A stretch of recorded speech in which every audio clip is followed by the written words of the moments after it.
कथाटा किए तार आगे प्रकाश करुछि आज्ञा जड़े प्रश्नकर्ता हेले जड़े उत्तरदाता हेबे जड़े श्रोता हेले जड़े वक्ता हेबे तो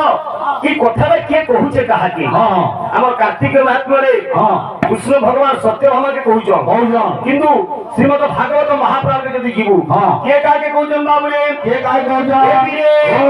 अरे सुपापरी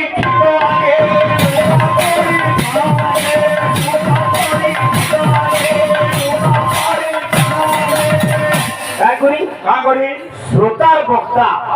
दुई लोक ना पुराण लेखा ना जड़े पचर जड़े बहुत अरे कहती वचन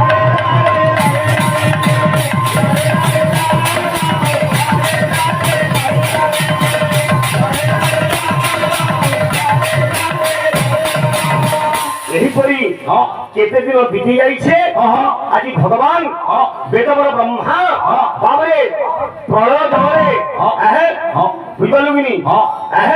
स्नान करा समय बुझलुगिनी चारि वेद के बाबरे हयग्रीव जाके हम कहू संख्यासुर बोलिगिनी से वेद हरण करी नहीं जाई बुझलुगिनी